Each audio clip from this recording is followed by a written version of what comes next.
Jane, you seriously need a break from all these dusty books. It's Clara's birthday bash tonight. You gotta join us. Liz practically commanded, her voice laced with that mix of concern and exasperation she reserved just for me. I'm Jane, a 34-year-old English literature professor, more comfortable dissecting Shakespeare's sonnets than navigating social gatherings. Fine, Liz. But if it's a snooze fest, I'm holding you responsible, I replied, marking my place in Hamlet with a sigh. That evening, Clara's party was in full swing, a whirl of laughter and clinking glasses. That's where I met Alex. He was the finance guy, his world of stocks and assets as distant from my literary haven as could be. Yet, something clicked, a spark neither of us could deny. Shakespeare, huh? That's pretty highbrow. I'm more about the Wall Street Journal than the Globe Theatre, Alex joked, his smile infectious. I chuckled, the warmth in his eyes softening my usual reserve. Well, perhaps I can show you that literature has its own charms. Might even teach you a thing or two about the human condition, I quipped, finding myself surprisingly at ease. The conversation didn't skip a beat, flowing as smoothly as the evening breeze. Soon, our casual meets turned into late-night talks, and before we knew it, we were inseparable. The idea of us seemed as natural as the turning of pages in one of my books. Meeting Alex's mother, Elaine, was like stepping into a scene from a novel. She exuded warmth and elegance, her demeanor as inviting as the home she welcomed me into. Jane, dear, it's so wonderful to finally meet you. Alex hasn't stopped talking about you. I feel like I know you already, Elaine greeted me, her voice a soothing melody. It's an absolute pleasure to meet you too, Elaine. Alex speaks so highly of you, I responded, genuinely touched by her kindness. The day Alex came to visit my family home was a chapter on its own. The awe in his eyes was unmistakable as he took in the sprawling estate, the tangible proof of my father's success. Your family's place is something else, Jane. Your dad must have a Midas touch with investments, Alex remarked, his voice a mix of admiration and something else I couldn't quite place. He's done well for himself, indeed. The stock exchange has been kind to him, I replied, my pride in my family's achievements shining through.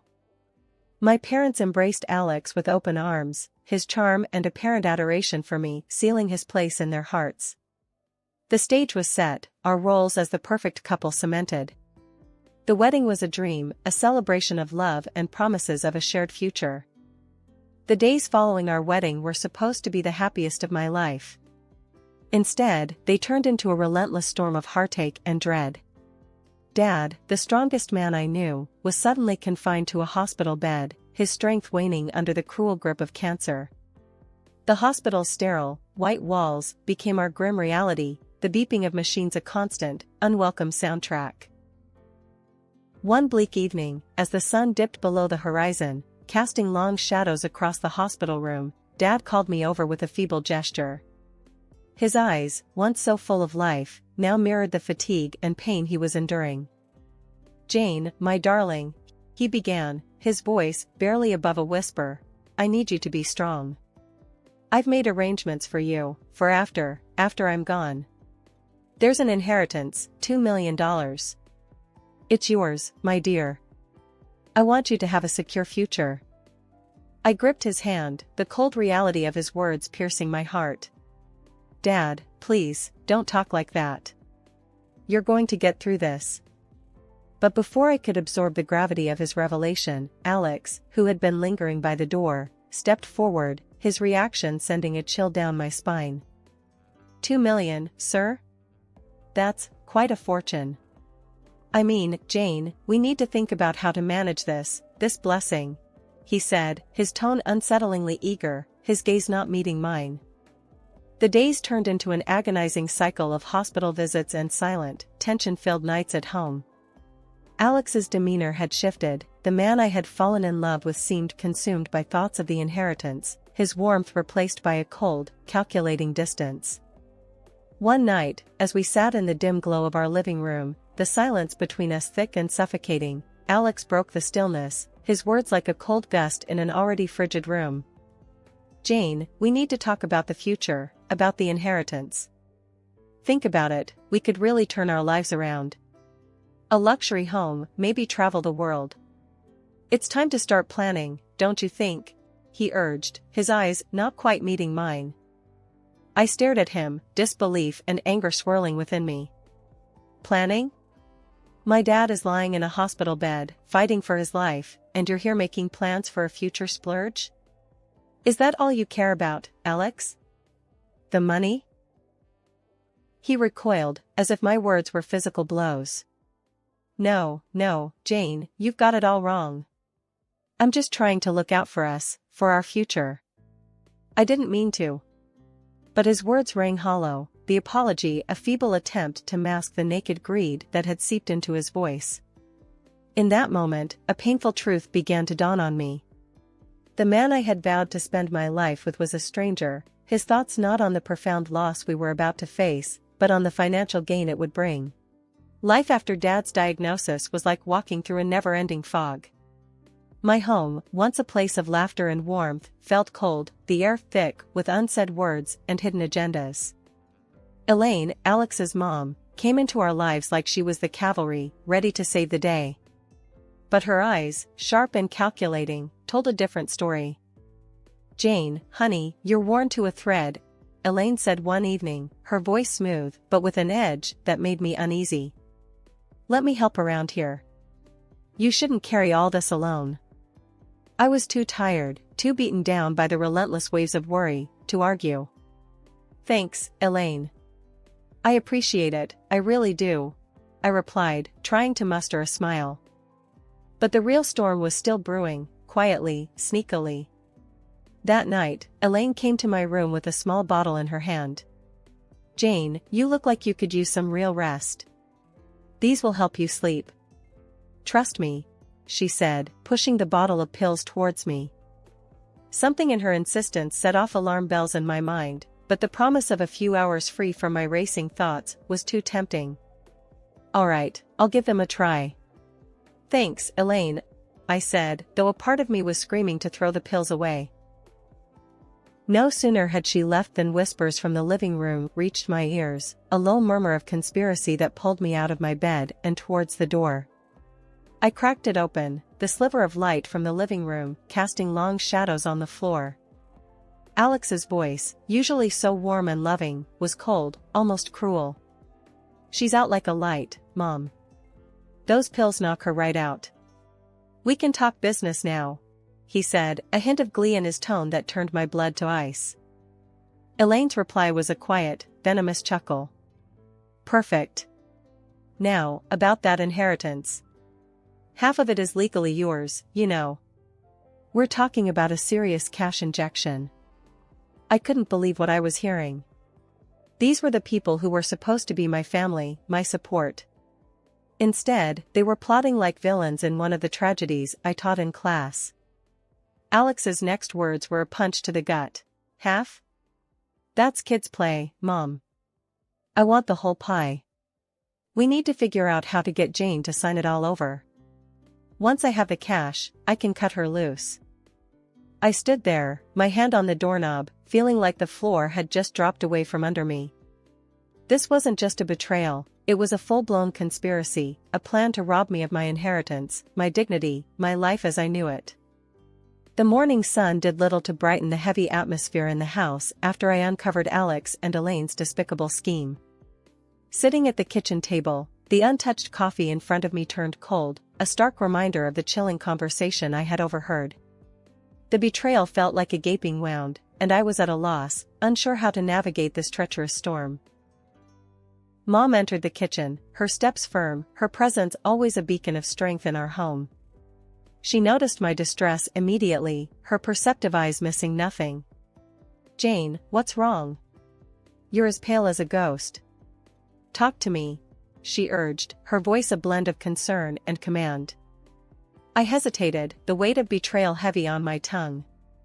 But seeing the unwavering support in her eyes, I found the courage to confess. Mom, it's Alex and Elaine. I overheard them last night. They're plotting, scheming to take Dad's inheritance, and then, they plan to leave me with nothing. The kitchen fell silent, the air thick with tension. Mom's face remained stoic, but her eyes were sharp, a storm brewing in their depths. "Is that so?" she said calmly, her voice betraying no hint of the rage I knew she must be feeling. "Well, they've picked the wrong family to mess with. We're not pawns in their little game, Jane. We're the ones who'll be calling checkmate." Her words were like a lifeline, pulling me back from the edge of despair. "But how, Mom? They've got everything planned out."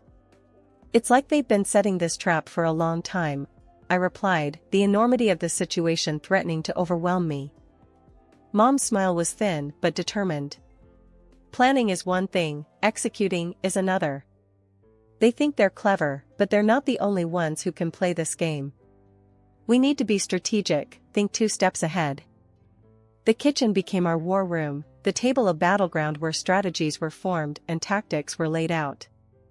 "First, we need to secure your assets, make sure they can't get their hands on what's rightfully yours," Mom said, her mind racing through the legal labyrinths.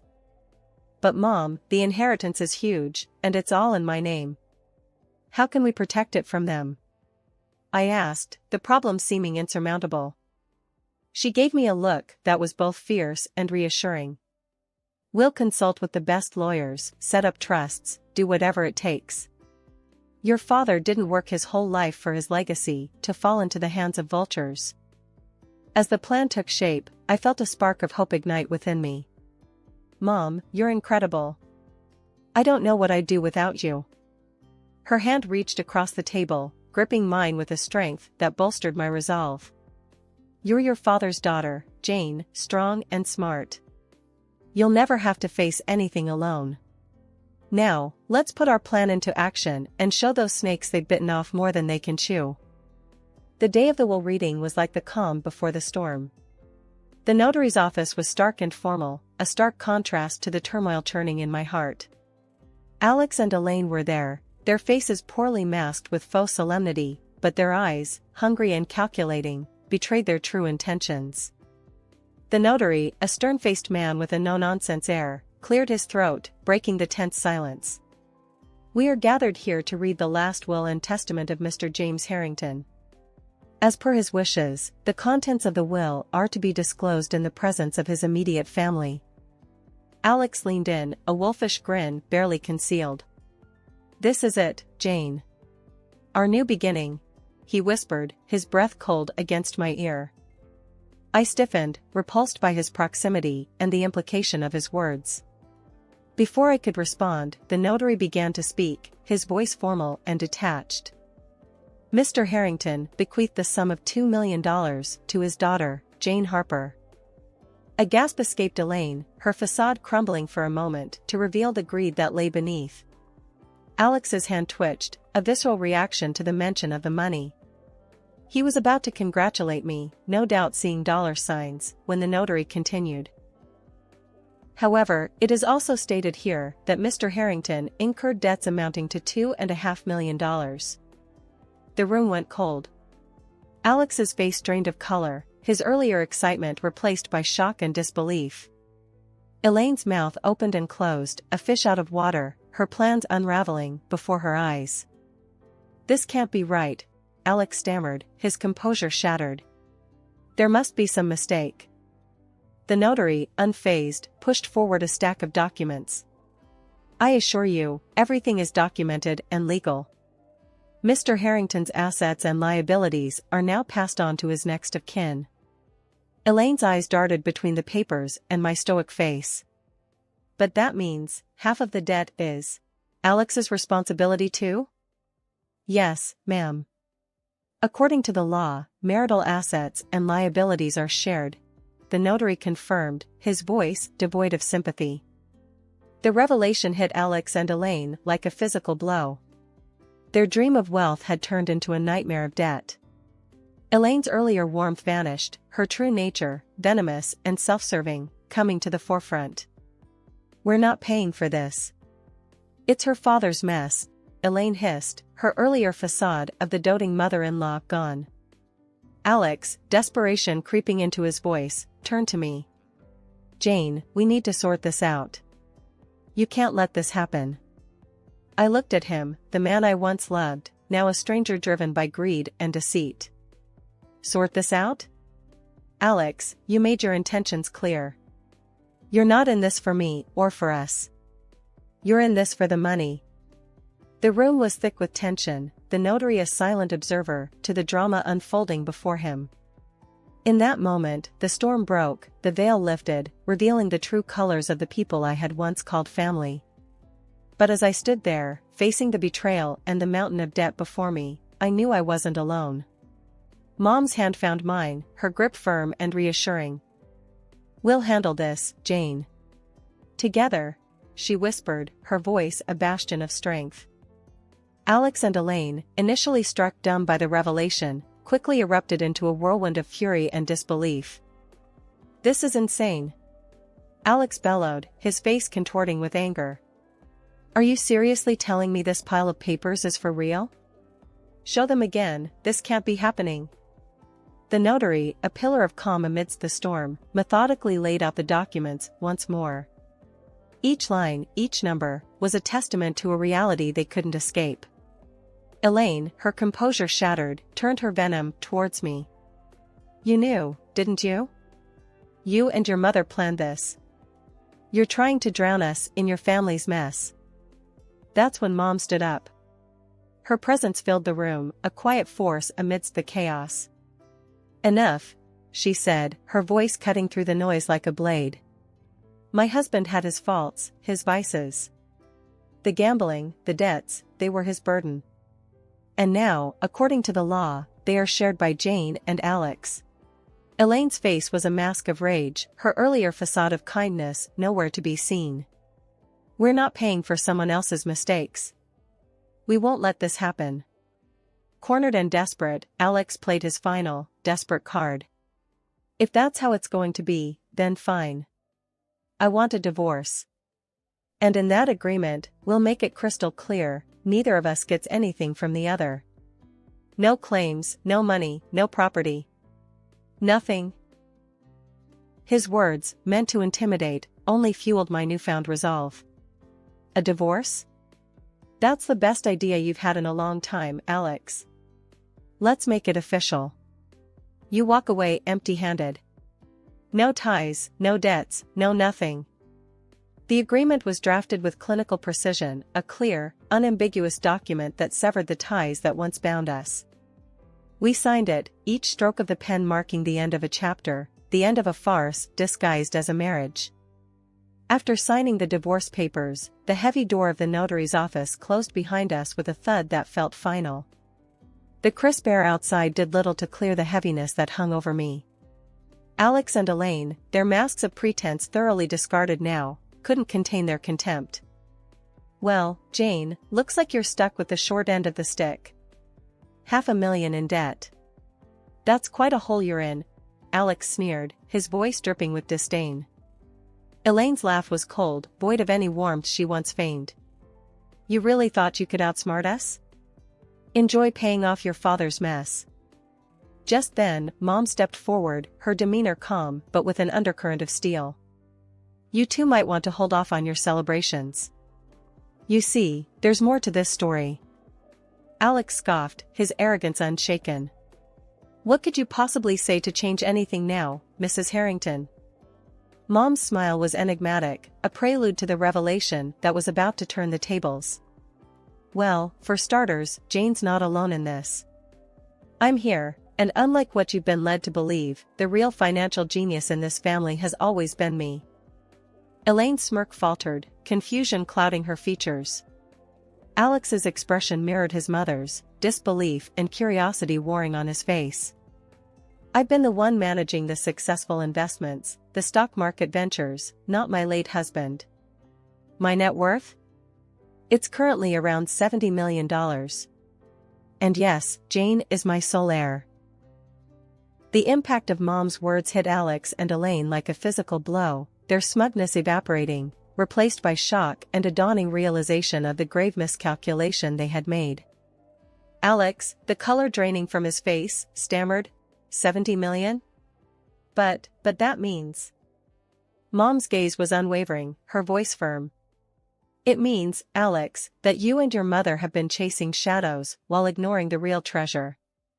Jane's inheritance from me will secure her future. As for the debts left by her father, consider them settled. I won't have my daughter burdened by them. Elaine's mouth opened and closed, words failing her for the first time. Alex, his knees seemingly unable to support him, sank to the ground, his earlier bravado shattered. Please, Jane, I didn't know. I was wrong. Forgive me, he pleaded, his voice barely a whisper, the mask of the cunning strategist gone, leaving only a desperate man in its wake. But it was too late for apologies, too late for regrets. I looked down at the man I once loved, now a stranger groveling at my feet. Forgiveness is earned, Alex, not begged for. You made your choice, and now you have to live with it. Turning my back on Alex and Elaine, Mom and I walked away, their pleas and protests fading into the background. The last laugh was indeed ours, but it wasn't one of triumph or joy. It was a laugh that acknowledged the end of a painful chapter and the beginning of a new, hopeful journey. The debt, the deceit, the heartbreak, they were all behind us now. Ahead lay a path of healing and rebuilding, with the strength and wisdom of a bond that no storm could break. The last laugh was a promise of brighter days, of a future where the shadows of the past no longer loomed over us. It was the laughter of freedom, of liberation from the chains of greed and betrayal. And as we stepped into the light of a new dawn, it was the laughter that heralded the beginning of a new chapter, written on our own terms, in our own time. The dust had settled, and the dawn of a new day brought clarity and a profound sense of peace. My life, once entangled with Alex and Elaine's deceit, was now my own. Yet, the echoes of their betrayal hadn't faded completely. Alex, in a last-ditch effort to salvage what he had lost, showed up on my doorstep, his eyes hollow, his stance one of desperation. Jane, please, you have to listen to me. I was wrong, terribly wrong. Can't we just start over, forget all that happened? He pleaded, his voice a mix of regret and fear. I looked at him, the man I once thought I knew, and felt nothing but detachment. Start over? After everything you did? Alex, you don't seem to understand. It's over. There's nothing left to say. Before he could respond, a sharp knock interrupted our standoff. Two men, faces stern and purposeful, stood at my doorstep. Are you Jane Harper? We're here about the debts your husband accrued. He's been borrowing money, making some risky deals, and it's time to settle up. The news didn't shock me as much as it might have before. Alex's capacity for deception seemed boundless. But I was prepared, the pain and betrayal I had endured had forged a resilience I never knew I had. I invited them in, offering a seat but not comfort. I understand this is a difficult situation, but I'm afraid you're knocking on the wrong door. Alex's face went pale, his eyes darting between me and the creditors, the reality of his situation sinking in. I calmly presented the divorce papers, the ink dry but the words echoing the finality of our severed ties. As you can see, we're no longer connected legally. Any debts he incurred are his and his alone. We made it explicitly clear in our divorce agreement, no claims on each other's assets or debts. The creditors scanned the documents, their expressions turning from frustration to understanding. Seems like you've got everything in order, ma'am. We're sorry to bother you. We'll take this up with Mr. Alex Harper directly. As they stood up to leave, Alex reached out, desperation clear in his voice. Jane, please, you can't let them do this. I'm ruined without your help. I looked at him, a man drowning in the consequences of his own greed and deceit. Alex, you made your choices. Now you have to live with them. It's time you faced your own storms. With the closing of the door, the chapter of Alex and Elaine finally ended, their presence in my life nothing more than a harsh lesson learned. The dawn of this new day wasn't just the rising of the sun. It was the rising of a stronger, wiser me, a woman who had weathered the storm and emerged not just intact, but empowered.